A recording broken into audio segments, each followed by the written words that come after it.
सिवान जिला हो, गोपालगंज जिला हो, आपने क्या दिया? कुछ नहीं। हर बिहारवासी अब कह रहा है, बिहार के लोग अब कहने लगे हैं, बिहार में जुमलों का साया है, देखो फिर वही आया है। ये प्रधानमंत्री जी के लिए बिहार के लोग जो है कह रहे हैं, बिहार में जुमलों का साया है, देखो फिर वही आया है। मोदी जी के भाषण से किसी का पेट नहीं भरता है, ना ही किसी को रोजगार मिलता है। आश्चर्य की बात है कि पूरे प्रशासन को ये कौन सा कार्यक्रम था, पूछना चाहते हैं, ये सरकारी कार्यक्रम था प्रधानमंत्री जी का कि पॉलिटिकल कार्यक्रम? खर्चा तो सरकार का हुआ, लेकिन दिखा है एक पॉलिटिकल रैली के रूप में। सरकारी कार्यक्रम में बीजेपी का झंडा, जिस गाड़ी में आते हैं उसमें बीजेपी का झंडा, और जब भी प्रधानमंत्री आते हैं तो लगभग 100 करोड़ रुपया बिहार के लोगों का उनके पॉकेट से खर्च होता है। बिहार गरीब राज्य जैसे सरकार का खर्चा प्रधानमंत्री जी के अरेंजमेंट होता है, चाहे टेंट का हो, ट्रांसपोर्टेशन का हो, भीड़ जुटाने का अधिकारी लगे हुए हैं 500-500 रुपया दे करके बीजेपी के लोग, उसका हो। 5 बार हेलीकॉप्टर से आए और गए सम्राट चौधरी जी, प्रधानमंत्री जी के इंतजाम में अधिकारियों को ले गए, उसका खर्चा लगता है। उनकी सुरक्षा में जो है उसका खर्चा लगता है। यानी कम से कम जब भी प्रधानमंत्री आते हैं तो 100 करोड़ रुपया बिहार की जनता के पॉकेट से, बिहार के लोगों की कमाई चली जाती है। कहाँ शौचालय मिला किसी को? कहाँ किसी को इंदिरा आवास मिल रहा है? जो भी सरकारी स्कीमें हैं, हमारे बिहार राज्य का जो शेयर है केंद्र की योजनाओं में, भार ज्यादा बिहार उठा रहा है, गरीब राज्य जैसा। पहले 50% होता था, अब जो है केंद्र सरकार 50 से भी कम देती है, उससे ज्यादा बिहार सरकार देने लगी। लेकिन सरकार में बैठे लोग कुछ जो नहीं कह रहे। इस पॉलिटिकल रैली में ये भाजपा इतनी अमीर पार्टी है, विश्व की सबसे अमीर पार्टी, अपना चुनावी रैली का खर्चा देश के सबसे गरीब राज्य के खजाने से निकलवा। देख के दुख होता है, पीड़ा होती है। आपके पास शौचालय नहीं है देने का, लोगों को नौकरी नहीं है देने का, लोग पलायन कर रहे हैं, अच्छा शिक्षा व्यवस्था नहीं है, सरकारी कर्मचारियों को समय पर वेतन देने का नहीं है, और जितना बार प्रधानमंत्री आते हैं उतना 100 करोड़ रुपया हर बार बिहार के खजाने से जाता है। यानी पॉलिटिकल रैली, विश्व की सबसे बड़ी पार्टी भारतीय जनता पार्टी सबसे अमीर पार्टी है, और सबसे अमीर पार्टी देखो क्या काम कर रही है कि जो देश का सबसे गरीब राज्य है उसके खजाने को लूट मार के अधिकारी, ब्लॉक थाना में तो भ्रष्टाचार है, बिना काम दिए हुए कोई काम नहीं होता।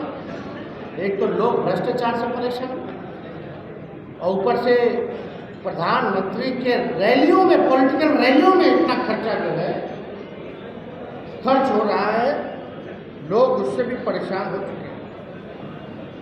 आप देखिएगा, उन्होंने, प्रधानमंत्री जी ने जिक्र किया कि बिहार से इंजन बन करके रेलवे का विदेश जा रहा है,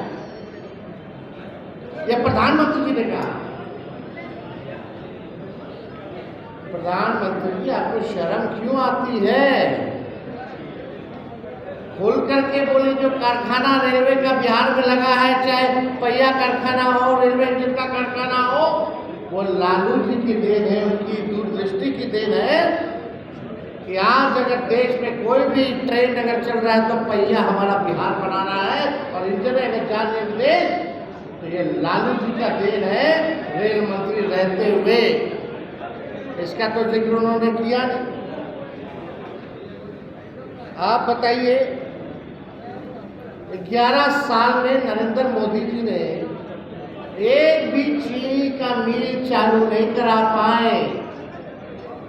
बिहार के लोग ढूंढ रहे कि चीनी का मिल जो है कब चालू हो। 11 साल प्रधानमंत्री जी नहीं कर पाए, लेकिन वही तेजस्वी ने 17 महीने में रीगा चीनी मिल को चालू कराने का काम किया। यही 17 महीने में प्रधानमंत्री होकर 11 साल में अपने वादों को पूरा नहीं किया। अब बिहार की जनता ठगाने वाली नहीं है। प्रधानमंत्री जी के मुंह से एक बार भी गरीबी, बेरोजगारी, पलायन जैसे शब्द नहीं बोले। जो बिहार की सबसे बड़ी समस्या है, इससे कैसे निपटेंगे प्रधानमंत्री जी? बिहार की गरीबी कैसे खत्म करेंगे? बिहार में बेरोजगारी कैसे खत्म करेंगे? बिहार का पलायन कैसे रोकेंगे? एक शब्द भी इन महत्वपूर्ण मुद्दों पर प्रधानमंत्री जी चुप रहे। इंडस्ट्री क्लस्टर के बारे में नहीं बात की, एजुकेशन सिटी के बारे में बात नहीं की, IT पार्क के बारे में बात नहीं की, SEZ के बारे में बात नहीं की, टेक्सटाइल पार्क के बारे में बात नहीं की, ऑल राउंड डेवलपमेंट बिहार के बारे में प्रधानमंत्री जी ने एक शब्द जो है नहीं बोला। और यहाँ आकर के केवल झूठ और जुमलों की बारिश, और हम लोगों को जितना गरियाना है गरिया है। प्रधानमंत्री जी को क्या मालूम नहीं पता चला हुआ कि नेता विरोधी दल के बाहर तक गोली चली है? कैसे चल गई? जब बिहार का सबसे सुरक्षित इलाका अगर सुरक्षित नहीं है, हम नहीं सुरक्षित हैं, तो बिहार के आम नागरिक कैसे सुरक्षित? ऐसा कोई दिन नहीं है जहां बिहार में 200 राउंड गोलियां न चलती। हम तो पीड़ितों से मिलते हैं, कई बार जाते हैं, प्रशासन फेल है। पीड़ित परिवार कई बार आरोप लगाते प्रशासन मिला हुआ, लेकिन प्रधानमंत्री जी को ये सब जंगल राजनीति है। कथा सुनाते जाएंगे, जुमलों की बारिश करते जाएंगे, खाली टेलीप्रॉम्प्टर में बोल देख के बोला। बिहार को बाहर के लोगों की कृपा नहीं चाहिए। बिहार में क्षमता है, बिहारियों में क्षमता है। बिहार ने देश का निर्माण किया है। बिहारियों ने खून पसीना मेहनत करके अपना रोजी रोटी पालते हैं। बिहार ऐसा राज्य है जो पूरे देश को चलाता है। तो बिहार को चलाने वाला कोई बाहर से नहीं आएगा, बिहारी बिहार को चलाने का काम करेगा। आकर के हम लोग को डिक्टेट करते हैं प्रधानमंत्री, लेकिन अपने जमाइयों के बारे में चुप रहते हैं, अपने परिवारवाद के बारे में कुछ नहीं बताते हैं। बताना चाहिए प्रधानमंत्री जी को। फिर आएंगे प्रधानमंत्री जी, जरा अपना खर्चा बता दीजिएगा कि बोझ कितना बिहार सरकार पे आ रहा है, बिहार के हर एक व्यक्ति पर आपके आने से कितना खर्च आपके पॉकेट से, बिहार के लोगों का निकल रहा है उनके पॉकेट से। बताइए प्रधानमंत्री। प्रधानमंत्री जी आए तो बताएं, मैं आ रहा हूं, बिहार वासियों जुमलों की बारिश करूंगा और मेरा पॉलिटिकल रैली के लिए आप सबके पॉकेट मार दूंगा। यही ना कर रहे प्रधानमंत्री, और क्या कर रहे? बिहार के लोगों का पॉकेट ना मार रहे प्रधानमंत्री, और तो कुछ कर नहीं रहे।